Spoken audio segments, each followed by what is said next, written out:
திருவான்மியூர் தலபுராணத்தை ஆச்சாரியர்கள் சொல்லும்போது வால்மீகி முனிவர் அங்கே வந்து சிவபூஜை செய்கிறார். அதனால் தான் அந்த நகரத்திற்கு வான்மியூர்னு திருநாமம் ஏற்பட்டது. சுவாமியும் வன்மீகநாதராக இருக்கார். இன்னொன்று அவர் புற்றிலிருந்தே வந்தவர், அதனாலும் வன்மீகம், புற்றுமணலிருந்து வெளிப்பட்ட திருமேனி, அதனால் வன்மீகநாதர். வால்மீகர் அங்கே ஏன் வரார்? ராமாயணமே பாடி முடிச்சாச்சு.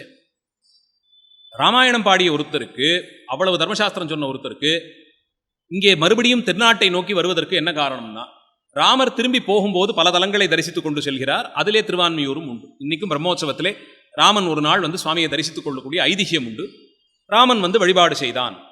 போன பிறகு வால்மீகர் ராமாயணத்தெல்லாம் எழுதுறார், சமர்ப்பிக்கிறார், எல்லாம் முடிஞ்சுது. ராமரிடத்தை அந்த ராமாயணம் அரங்கேற்றமும் பண்ணப்பட்டது இல்லையா? அவருடைய பிள்ளைகள் லவகுச்சர்கள் போய் அங்கே அரங்கேற்றம் செய்கிறார்கள். அதையெல்லாம் கேட்டு முடித்ததுக்கு அப்புறமும் இதை செய்த வால்மீகிக்கும் மோட்சம் இல்லைன்னும் போது தான் சிவபூஜையை தவிர மோட்சம் அடைவதற்கு வேறு கதி கிடையாது. ராமாயணம் உயர்ந்த தர்மசாஸ்திரம், அதில் மாற்று கருத்தே இல்லை. ஒரு தனிமனிதன் தன்னை எப்படி நடத்த வேண்டும், நடத்தி கொள்ள வேண்டும், தந்தையாரிடத்தே, தாயாரிடத்தே, உறவினரிடத்தே, தம்பிகளிடத்தே, நண்பர்களிடத்தே, அடைக்கல பொருளாக யாராவது வந்தாங்கன்னா அவர்களிடத்தே, எதிரிகளிடத்தே ஒவ்வொருத்தரையும் எப்படி நடத்த வேண்டும், மனைவியை குறிப்பாக எப்படி பார்க்க வேண்டும், இப்படி சாமானிய தர்மங்களை வலியுறுத்துவது. பொய்யே பேச மாட்டேன், தவறு செய்தால் மன்னிப்பு கேட்பேன், இந்த மாதிரி கொண்டாட வேண்டிய உயர்ந்த குணங்கள். அந்த குணங்களை எல்லாம் விதிப்படி ஒருத்தன் அனுஷ்டித்து வந்தான்னா அவன் உத்தமனாக இருப்பான். சொர்க்க பதவி அவர்களுக்கு கிடைக்கலாம். ஆனால் மோட்சம் வேண்டும் என்றால் சிவபூஜை செய்ய வேண்டும். நாமே சிவபூஜை செய்துத்தான் வந்திருக்கிறோம்னு ராமன் எடுத்து சொல்லி திருவான்மியூர் திருத்தலத்தினுடைய விசேஷங்களை எல்லாம் வன்மீகருக்கு சொல்ல, வன்மீகர் இங்கே எழுந்தருளி சிவபூஜை செய்து வழிபாடு செய்து அவர் கதி பெற்றார். அதனால தான் இன்னைக்கும் பிரம்மோற்சவத்திலே தியாகராஜா எப்போ எழுந்தருளினார், பிரம்மோற்சவம் மட்டும் இல்லை, மாதாந்திர புறப்பாட்டிலையும் எழுந்தருளினார்னா நேராக கோயிலுக்கு மேற்கே வன்மீகருக்கு ஒரு சன்னதி உண்டு. வால்மீகி முனிவருடைய சன்னதி இருக்கும் அந்த வீதியிலேயே. அவர் முன்பாக போய் ஞானதாண்டவம் ஆடுவார். அந்த தாண்டவத்தின் மூலமாக தானே ஞானதானம் பண்றார். அங்கே வந்து தியாகராஜா ஞானதாண்டவம் ஆடி காண்பிப்பார். அப்போ இந்த வடிவம் ராமன் முதலிய வடிவங்கள்லாம் அப்போ பிறந்து இறக்கக்கூடிய வடிவங்கள்னு ஆயிட்டுதுன்னா என்ன பண்ண முடியும்? எப்படி அது சரீரத்திலே பெருமானுடைய திருமேனியிலே எப்படி பொருந்தும்னு கேட்டா, திருமாலினுடைய இருப்பை இரண்டாக சைவாகமங்கள் பிரிக்கின்றது. ஒன்று அனுபக்ஷ விஷ்ணு, மற்றொன்று சம்பூபக்ஷ திருமால். சம்பூபக்ஷமாக இருக்கக்கூடிய விஷ்ணு. சம்பூபக்ஷம் என்பது சிவசம்பந்தத்தோடு கூடியவர். எப்படி அம்பிகையிலிருந்தே துர்கை, காளி முதலிய சக்தி வடிவங்கள் வேறுபட்டு வந்தாலும் சுவாமியினுடைய இடதுபாகத்திற்குரியவர்கள் அவர்கள் இல்லை. அவர்களுக்கு வேறு ஸ்தானம் சொல்லப்பட்டிருக்கு. கணங்கள் போலே அம்பிகைக்கு அவர்கள் கணங்கள் போல எல்லாம் இருக்காங்களே தவிர சுவாமியுடைய இடதுபாகத்திற்குரியவர்கள் அவங்க வரமாட்டாங்க. துர்கையோ காளியோ எல்லாம் வர்றதில்லை. மாணிக்க வாசகர் நமக்கு தெளிவாக அகவல்ல என்ன சொல்லிடுறார்? காளி கருளினதை கடைசியா தனியா சொல்லிவிடுறார். அதுக்கு முன்னாடி அம்பிகை கருளினதை சொல்லிடுறார். காளி கருளியதை தனியாகவே சொல்றார். அப்போ இது வெவ்வேறு தத்துவங்களாகத்தான் நாம் பார்க்க வேண்டியது. அந்தபடிக்கு சிவபெருமானுடைய பல்வேறு அருள் வடிவங்களிலே ஒன்றாக சம்பூபட்சமாக ஒரு திருமாலை நியமித்து அவரை திருமேனியிலே பாதியாக காண்பிக்கிறார். அருள் வடிவம் சுவாமி திருமேனியிலே சம்பந்தப்பட்டது தானே. அப்படி அதனால்தான் அரியலால் தேவி இல்லை ஐயன் ஐயாரனார்க்கே என்றார் அப்பர் சுவாமி. ஹரின்னா திருமால், ஹரி, ஹரி அர்த்தர் தானே நாமம். அரியலால் தேவி இல்லைன்னு ஹரியை விட ஹரித்தன் அந்த ஹரிங்கிற சப்தத்தால் அறியப்படும் திருமால் தேவி பாகத்திலே நிற்பவர். தேவிக்கே உரித்தான இடது பாகத்திலே திருமாலை மட்டும் சுமப்பார். அந்த திருமால் பரமசாம்பவர். அம்பிகையை போலே அவர் திருநீர் தரித்துக் கொண்டு ருத்ராட்சம் அணிந்து கொண்டு சதா சிவஸ்மரணை செய்து சிவபூஜை செய்து மோட்சத்தை பெருமானிடத்தை கோரியிருக்கக்கூடிய பக்குவ நிலையில இருப்பார். அவர் வேற. இப்படி வெவ்வேறு அவதாரங்கள் என்று சொல்லி ஒரு பெண்ணின் கருவை நாடி அந்த கர்ப்பத்திலே தோன்றி வினைவசப்பட்டு ஆற்றக்கூடிய செயல்களினாலே கடைசியில துன்பப்பட்டு இன்பப்பட்டு இந்த இன்ப துன்பங்களுக்கெல்லாம் ஆட்பட்டு இறந்து போவதுங்கிறது அது அனுபக்ஷமான திருமால். அணுன்னா ஒரு உயிர் வடிவம், உயிர் வர்க்கம். அது உயிர் வர்க்கம். பெருமானுடைய திருமேனியிலே ஒரு கூறாக இருப்பது சம்பூபக்ஷமான திருமால் வடிவம். அது இதிலிருந்து முழுக்க வேறுபட்டது. அந்த குழப்பத்தை செய்து கொள்ளக்கூடாது. அதனால்தான் ஹரியர்தர் வடிவம் எல்லாம் வரையும் போது சிலர் ரொம்ப சாமர்த்தியமா என்ன பண்ணிடுறாங்க, சுவாமியினுடைய பாகத்துக்கு திருநீர் பூசிட்டு அந்த பக்கத்துக்கு ஏதாவது ஒரு திலகத்தை சாத்திடுறாங்க. மகா அபச்சாரம். வழக்கமே கிடையாது. வழக்கமே கிடையாது. முழுக்க திருநீர் தான் தரிக்கணும். பெருமான் என்ன வடிவம் ஏந்தினாலும் திருநீர் தான். இதே தான் சிவாலயங்களில் கூட மேற்கு திசையிலே சில நிலைகளில் யாரும் எழுந்துள்ள பண்ணுவாங்க, மகாவிஷ்ணுவை வைப்பாங்க, பார்த்துருப்பீங்க. சுவாமி சன்னதிக்கு பின்னாடி சக்தி தத்துவம். அவர் சம்புபக்ஷமான திருமால். அவருக்கு நெத்திக்கு திருநீர் தான் இடணும். இல்லை சந்தன பொட்டு. நமக்கு கோயில்களில் மூலபேரத்துக்கு திருநீர் இடுற வழக்கம் இல்லை, சந்தன பொட்டு இடணும், அதை தான் இடணும். அவருக்கு ரொம்ப காரியமாக அவர் திருமாலும் சொல்லிவிட்டு நாமம் எல்லாம் பண்ணி சாத்துற வழக்கமே கிடையாது, ஒரு காலத்திலும் செய்யக்கூடாது. அவரும் அந்த இடத்திலே சிவபூஜை செய்வராகத்தான் காட்சி தருகிறார். அந்த ஹரியர்தருடைய வடிவம் தட்சிணாமூர்த்தி கீழேயே பார்த்துட்டோம். பிக்ஷாடனமூர்த்தி தாருகாவனத்திலே பெருமான் தோன்றியருடைய விசேஷம். ரிஷிபத்தினிகளுக்கு ஆணவ மலத்தை நீக்கும் பொருட்டு, அவருடைய அகங்காரத்தை நீக்கும் பொருட்டு வீதியிலே எழுந்தருளிய கோலம், பாதுகை அணிந்து கொண்டு கையிலே கபாலம் ஏந்திய நிலையில் ஒரு குள்ளபூதம் உடன் வர சுவாமி சூலாயுதம் ஏந்தி ரொம்ப ஒய்யாரமாக நடந்து வரக்கூடிய அதி அற்புதமான வடிவம். பெரும்பான்மை ஆலயங்களில் தேர் திருநாளுக்கு முன்னாடி பிக்ஷாடனர் புறப்படுவார். அப்படின்னு அறிந்த வரவில் பல கோயில்களையும் தேர் திருநாளுக்கு முந்தைய நாள் பிக்ஷாடனர் புறப்படுவார். திருவாரூரில் அடுத்த நாள் பிக்ஷாடனர் புறப்பாடு. சுவாமி திரோதானத்தை நீக்கி தரக்கூடிய சிறப்பு.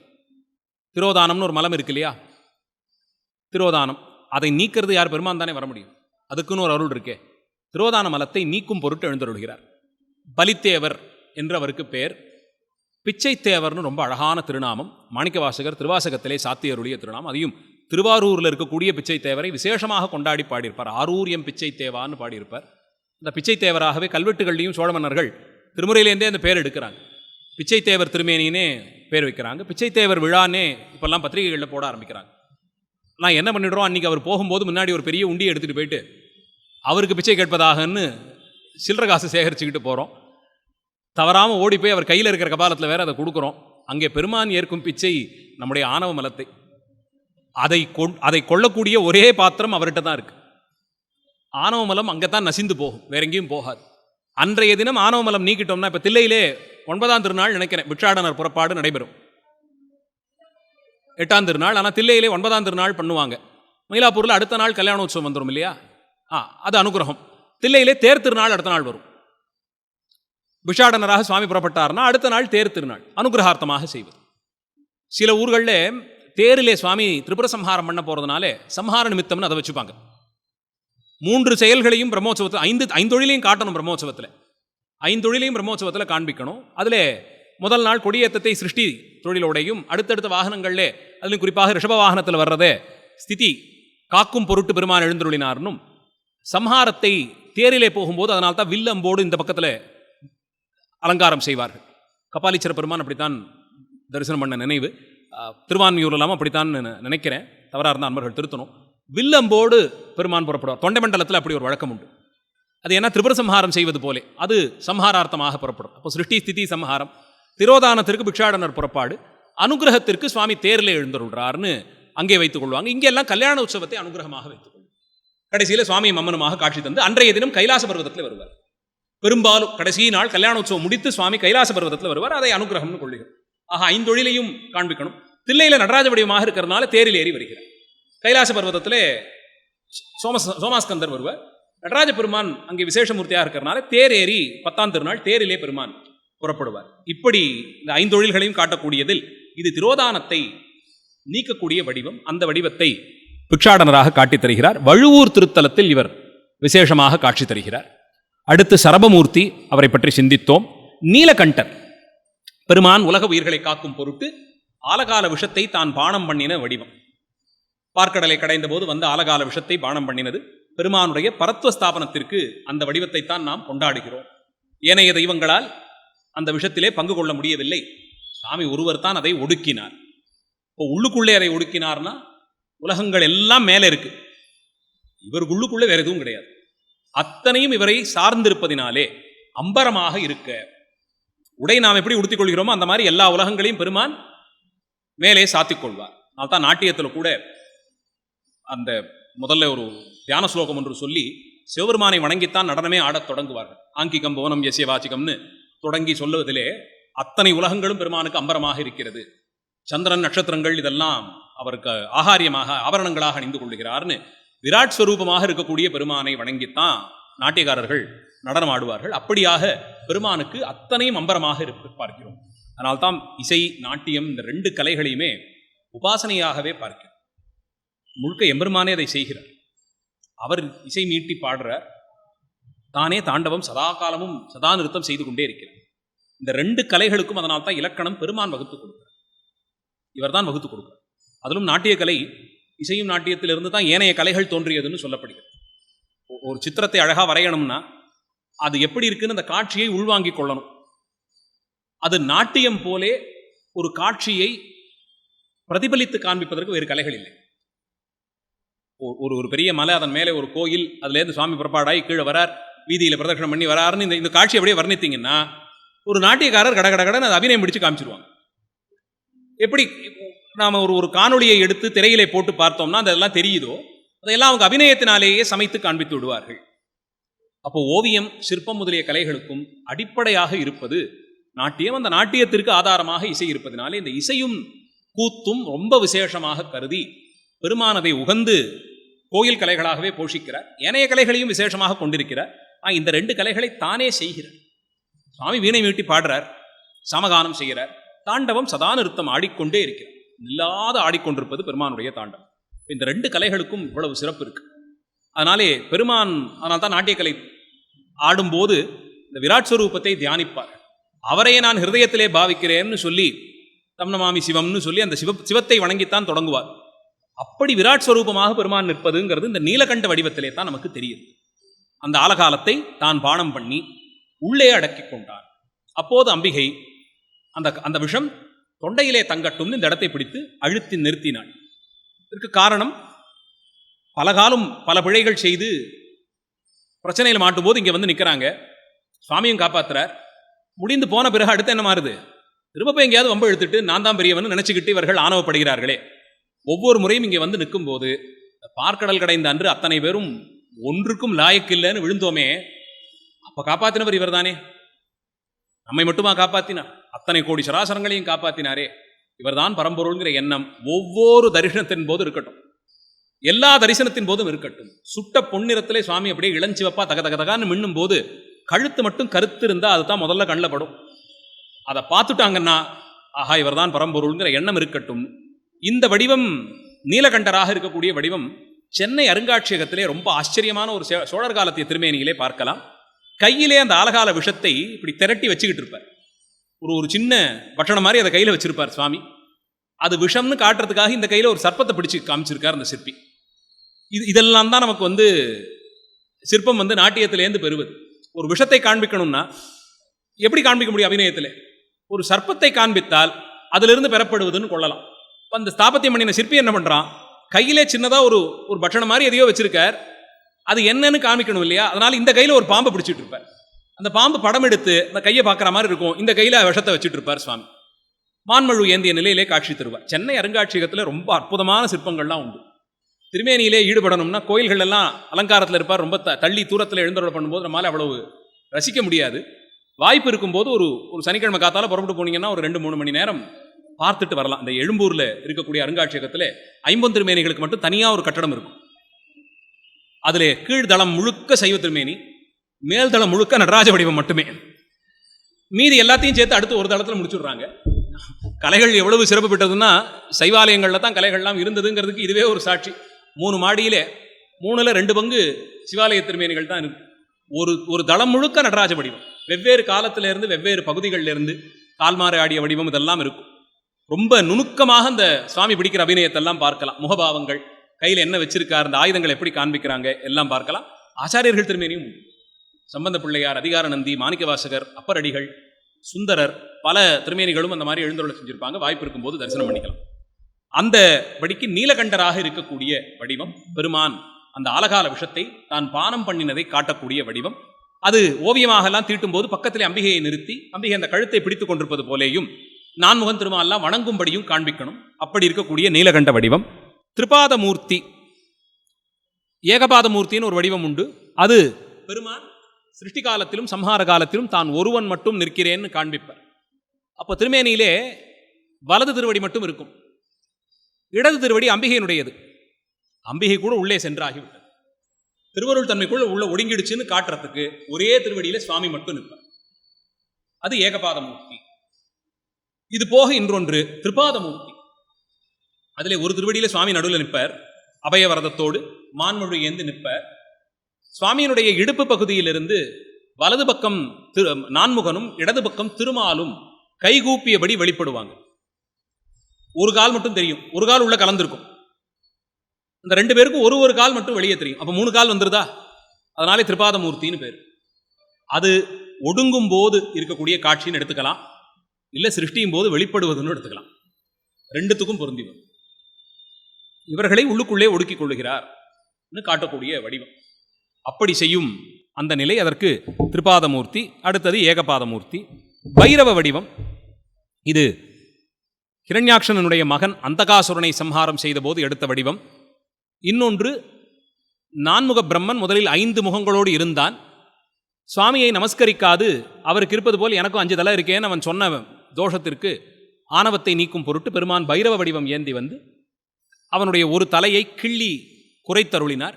அந்த கபாலத்தை கையில் ஏந்தியபடி சூலாயுதம் ஏந்தி இருக்கக்கூடிய வடிவம் அவர் பைரவ வடிவமாக சொல்லப்படுகிறது. ரிஷபாரூடர் என்ற ஒரு வடிவம். பல ஆலயங்கள்லேயும் உற்சவத்திலே 5ஆம் திருநாள் பெரும்பாலும் இந்த வடிவம்தான். சுவாமி பெரிய விடைமேல் வருவார் அவரம்பெருமான் அடிகளேன்னு ஆச்சாரியர்கள் பாடினாங்க இல்லையா, அந்த மாதிரி ரிஷபாரூடராக காட்சி தருவார். 63க்கும் கடைசியில் தரிசனம் இப்படித்தான் கொடுப்பார். அம்பிகையோடு வெள்ளை விடை மேலே ஏறி வருவார். அது தர்மநந்தி தான், மற்றைய நந்திகள் வராது. இந்திரநந்தியோ பிரம்மநந்தியோ விஷ்ணு நந்தியோ கிடையாது. தர்மநந்தியின் பேரிலே அவர் ஆரோகணித்து வருவார். அப்போ 4 கரங்கள் அபயவரதம் மான்மழு ஏந்தியிருப்பார். அம்பிகை 2 கரங்கள், வலது திருக்கரத்திலே நீலோத்பல மலர் ஏந்தி ஒரு திருக்கரத்தை மடியிலே வைத்துக்கொண்டு காட்சி தரக்கூடிய அருள்ஞான வடிவம். சுவாமியும் அம்மனுமாக ரிஷபத்தின் மேலே ஏறி வரக்கூடிய வடிவம், அது ரிஷபாரூடர். கங்காதரமூர்த்தி, பகீரதனுடைய தவத்திற்காக கங்கை மேலே இருந்து பூலோகத்திற்கு வரும்படியான ஒரு காரணம் ஏற்பட்ட போது தேவலோகத்திலே சஞ்சரித்த என்னை பூலோகத்திற்கு வரவழைத்து விட்டானே, என்னுடைய கணத்தை இவன் தாங்குவானான் காற்றேன்னு சொல்லி அவள் ஆணவப்பட்டு கங்கை வேக வேகமாக புறப்பட்டு வந்தாளாம், பூமி பந்தை சிதைக்கிறேன்னு. அப்போ உலக உயிர்கள் எல்லாம் சிவபெருமானிடத்தை வேண்டிக் கொள்ள மேலிருந்து வந்த கங்கையை நடுவில் மறித்து பெருமான் தன்னுடைய குழற்கற்றையிலிருந்து ஒரு சரடு மயிரை மட்டும் வெளியே நீட்டினார். கங்கை விழுந்த வேகத்தில் வைத்து இறுக்கி கட்டிவிட்டு அத்தனை வேகத்தை தன் தலையிலே சுமந்து பெருமான் கங்கை தங்கு சடையராக காட்சி தந்த கோலம். இது கங்காதர வடிவம்னு பேரு. பகீரதன் தவம் செய்யும் நிலையை காண்பிப்பார்கள். பல கோயில்களையும் சோழர் காலத்திய கோயில்களில் சுற்றுப்பிரகாரத்திலே கோஷ்டமூர்த்தியாக இந்த கங்காதரரை பார்க்கலாம். கங்காதரராக சுவாமி நின்னகர்னாலே சோழ சிற்பிகள் பக்கத்தில் அம்பிகையை காட்டி விடுவார்கள். கங்கை சுவாமி திருமேனியை தீண்டியதுனாலே அம்பிகை ரொம்ப சந்தோஷப்பட மாட்டா. அதனால் மனம் கொஞ்சம் அப்படி கோணினார் போலே முகத்தை இந்த பக்கம் திருப்பி இருப்பான். எப்போது சுவாமி பக்கத்தில் இருக்கும்போது பெருமானை நோக்கியபடித்தான் அம்பிகை திரும்பி இருப்பான். எப்போதுமே போகசக்தியாக கருவறை வாசலில் வீற்றிருந்தாலும் சரி, சோமாஸ்கந்த மூர்த்தி சிம்மாசனத்திலே பக்கத்தில் உட்கார்ந்த போது கூட நமக்கு அவ்வளவு துல்லியமா தெரியாது. நம்ம நெருங்கி போய் பார்த்தோம்னா ஒரு சின்ன அளவுக்கு அப்படி திரும்பி சுவாமியை பார்த்தார் போலே இருக்கும். சக்தி தத்துவம் எப்போதும் சிவத்தை உற்று நோக்கியபடி இருக்கும். அப்பதான் அருளை பெருமானிடத்திலிருந்து தான் பெற்று எதிரே இருக்கக்கூடிய அடியார்களுக்கு அன்னையாக இருந்து அவள் வழங்க முடியும். அப்படி திரும்பினார் போலே தான் இருக்கும். இன்னும் தெற்கையெல்லாம் போனோம்னா நடராஜ வடிவத்திலே எப்போதுமே சிவகாமி அம்மனை பக்கத்துல நம்மளை பார்த்தா மாதிரி நிற்க வைக்க மாட்டாங்க. ஒரு பாதி அப்படியே திரும்பி சுவாமியை பார்த்தா மாதிரி நிற்பான். அம்பிகையை நாம பக்கவாட்டில் தான் பார்க்க முடியும், நேரே திருமுகத்தையே தரிசனம் பண்ண முடியாது. தெற்கு பிராந்தியம் முழுவதும் பெரும்பான்மை கோயில்களில் திருநெல்வேலி, புதுக்கோட்டை, மதுரை இங்கே எல்லாம் பார்த்தோம்னா சுவாமிக்கு அருகிலே அம்பிகை திரும்பி நின்றபடி இருப்பாள். அம்பிகையுடைய ஒரு திருக்கண் நமக்கு கண்ணில் தெரியும், மற்றைய கண்ணால் சுவாமியை நோக்கி கொண்டிருப்பாள், ஒற்றை பார்வையால் நம்மை பார்த்து கொண்டிருப்பாள். அங்கிருந்து பெற்ற அருளை நமக்கு தரக்கூடிய தன்மைனா சுவாமிகிட்டேந்து வரக்கூடிய அதீத அனுகிரகத்தை பெறக்கூடிய பாத்திரம் நம்மகிட்ட இல்லை. ஆனால் அதிலே எவ்வளவு கொடுத்தால் இந்த உயிர் தாங்குமோ அதை கொடுப்பாள். அதீதமா அனுகிரகம் பண்ணணும்னு சொல்லிட்டு நாளைய தினம் இந்த நாட்டுக்கு நீதான் பிரதம மந்திரின்னு கொண்டு போய் உட்காத்தி வச்சா நாமும் கெட்டு நாடும் கெடுமா இல்லையா? அருள் தன்மைக்கு குறைவே கிடையாது. பண்ணணும்னு நினைச்சாருன்னா க்ஷணப்பொழுதுல சுவாமி சங்கல்பத்தில் பண்ணிடுவார். ஆனால் அந்த பாத்திரம் நமக்கு இருக்கணுமே. அப்படி எல்லாரும் உயிரெடுத்தையும் சுவாமி விளையாட மாட்டார்.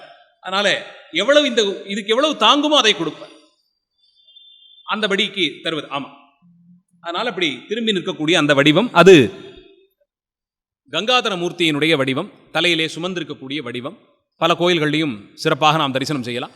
ரொம்ப பிரம்மாண்டமா பார்க்கணும்னா மகாபலிபுரத்தில் இருக்கக்கூடிய அந்த திறந்த வெளி சிற்பம், அங்கே ஒரு பெருமாள் கோயில் இருக்கும், அதுக்கு பின்னாடி ஆசியாவிலேயே பெரியதான திறந்த வெளி சிற்பம், புடைப்பு சிற்பம் இருக்கும்.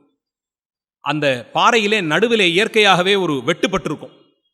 அதனால பல்லவ சிற்பிகள் அதுக்கு 2 பக்கமும் ஒரு 100 சிற்பங்களை கொண்டு நிரப்பி நடுநாயகமா பிரம்மாண்டமா சுவாமி நிற்பார். அவருக்கு பக்கத்திலே எலும்பும் தோலுமா கால் நரம்பெல்லாம் தெரிகிற மாதிரி பெரிய தாடியோட கையை தூக்கி வணங்கி கொண்டு ஒரு காலை மடக்கி ஒரு காலில் நின்று தவம் செய்யக்கூடிய பகீரதன். எல்லா உலகத்தையும் காட்டியிருப்பாங்க. மேலே பறக்கக்கூடிய கந்தர்வர்கள் ஆரம்பித்து மற்றைய தெய்வங்கள்லாம் காண்பித்து, காட்டு காட்சிகள் காண்பித்து, அதில் குரங்கு, கரடி, முள்ளம்பன்றி என்னென்னமோ பறவை மிருகங்கள் எல்லாத்தையும் காண்பிச்சிருப்பாங்க. கீழே அந்த தண்ணி போய் விழக்கூடிய இடத்துல சந்தியாவந்தனம் செய்யக்கூடிய காட்சி, ரிஷிகள் இருக்கக்கூடிய காட்சி, ஒருவர் தலை குளித்து தலை ஆத்தி கொண்டிருப்பார், ஒருத்தர் குடத்தில் தண்ணி ஏந்தி கொண்டு நடப்பார். இந்த காட்சியெல்லாம் காட்டுவாங்க. மேலே செங்கல்ல ஒரு தொட்டி கட்டியிருக்கான். தண்ணீர் தேக்கி தேவைப்படும் போது அந்த தண்ணீரை திறந்து விட்டான்னா அந்த நடுவில் இருக்கிற வெட்டில பட்டு கீழே போய் அது தேங்கும். தேங்கிறதுக்கு ஒரு குளத்தையும் கட்டியிருக்கான். அப்படி அந்த தண்ணீர் விழும்போது நிஜமாவே கங்கை பிரவாகமாக ஓடி வருவது போல காட்சி தரும். அவ்வளவு அற்புதமான திருமேனி, அவ்வளவு அற்புதமான திருமேனி.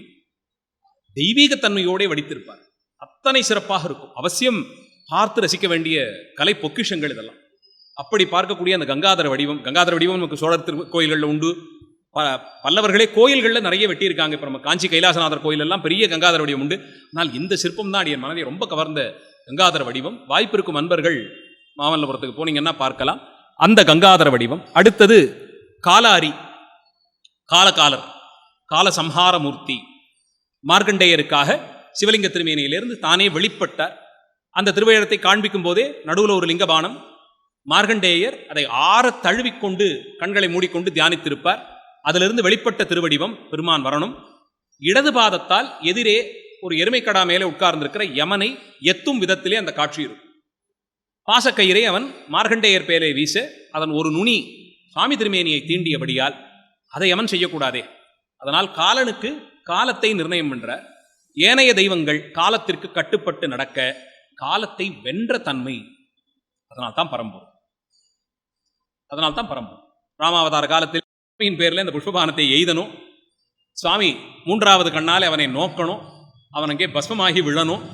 அப்போ அந்த தவம் கலைந்தது போலே ஒரு நாடகம். அப்போது எதிரே அம்பிகை கங்கை கரையிலே தவம் செய்யக்கூடிய அந்த காட்சியை காணணும். அம்பிகையும் சுவாமி தரிசனம் செய்தார் போலே. அதன் பிறகு போய் வானவர்கள்லாம் போய் மனம் பேசி முடித்து பர்வதராஜன் மனமு வந்து சுவாமியை மாப்பிள்ளையாக வரித்து அம்பிகையை சமர்ப்பித்து பேறு பெற்றவர். இவ்வளவு நடக்கும். அதற்காக வேண்டி மன்மதன் உயிரை கொடுத்தான். ஒரு ரதிதேவி அழுது புலம்பிய போது ஏனைய பேர்களுக்கு அவன் உணர்ச்சியாகவும் உனக்கு மட்டும் உருவமாகவும் தோன்றும்படியின் அனுகிரகம் பண்ணான். பற்றை நீக்கினான். பற்றுங்கிறதை வென்றார் இல்லையா? அதுதானே பரம்பொருள். அதனால்தான் சுவாமி ஒரு தலையிலே ஒரு தாரம், பக்கத்திலே ஒரு தாரம் எல்லாம் இருந்தாலும் கூட அந்த தாரங்கள் பேரிலே அன்பு செலுத்தினாருன்றோ இல்லை வெறுத்தார்னோ ஒதுக்கினார்னோ இதெல்லாம் கிடையவே கிடையாது. உறவு கொண்டாடுறதில்லை. பற்று கிடையாது. பிள்ளைகளாக இருவர் இருந்தாலும் பற்று கிடையாது. அந்த தன்மை தான். காமத்தையும் காலத்தையும் வென்றாரோ அவர் பரம்பொருள். அது காமாரி என்று சொல்லக்கூடிய வடிவம். அதுபோல நமக்கு சலந்திர சம்ஹாரம் கீழே பார்த்துட்டோம். யாராலும் கொல்ல முடியாத நிலையிலே அந்த ஜலந்திரனை சுவாமி தான் ஒரு சக்கராயுதத்தை வரைந்து கொன்றார். அதுபோலே நடராஜ வடிவத்தை சிந்தித்திருக்கோம். பெருமான் ஆனந்த தாண்டவத்தை பதஞ்சலி வியாகரபாதர்களுக்கு அனுகிரகிக்கும் பொருட்டு தில்லை பொன்மன்றினுள்ளே ஆடி காண்பித்த திருக்கோலம். அதிலேயே சிருஷ்டி, ஸ்திதி, சம்ஹாரம், திரோதானம், அனுகிரகம்னு 5 தொழில்களையும் அந்த வடிவத்திலேயே காட்டித்தந்து நினைத்த மாத்திரத்தில் அந்த நாமத்தை சொன்ன மாத்திரத்திலே ஆனந்தத்தை தரக்கூடிய சிறப்போடுங்கிறதுனால தான் ஆனந்த தாண்டவம் என்று ஆடி மகிழக்கூடிய திருக்கோலம். அதுபோலே சந்திரசேகரர் சந்திரனுக்கு அபயம் கொடுத்து தலையிலே சுமந்த வடிவம். தக்ஷனுக்கு பயந்து சந்திரன் வந்து காலில் விழுந்தபோது தலையிலே சுமந்து காட்சி தந்த வடிவம் சந்திரசேகர வடிவம். இந்துசேகரின் அம்பிகையோடு நிற்கக்கூடிய ரொம்ப பிரசன்னமாக எம்பெருமான் காட்சி தரக்கூடிய அற்புத வடிவம்னு இப்படி 25 வடிவங்களை மாகேஸ்வர மூர்த்தங்களாக வரிசைப்படுத்தி நாம் வழிபாட்டில் வைத்து வருகிறோம்.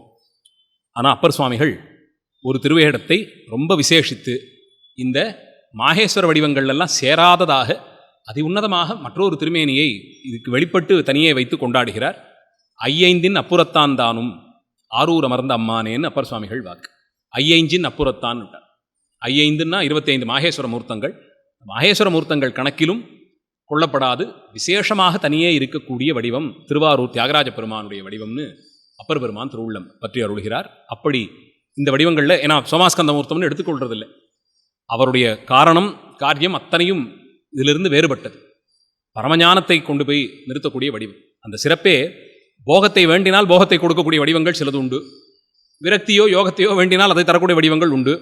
போகத்தை கொடுத்து கொடுத்து கொடுத்து யோகத்திலே சேர்ப்பார். இந்த சிறப்பு தான் தியாகேச பெருமான் செய்யக்கூடிய அற்புதமான லீலை.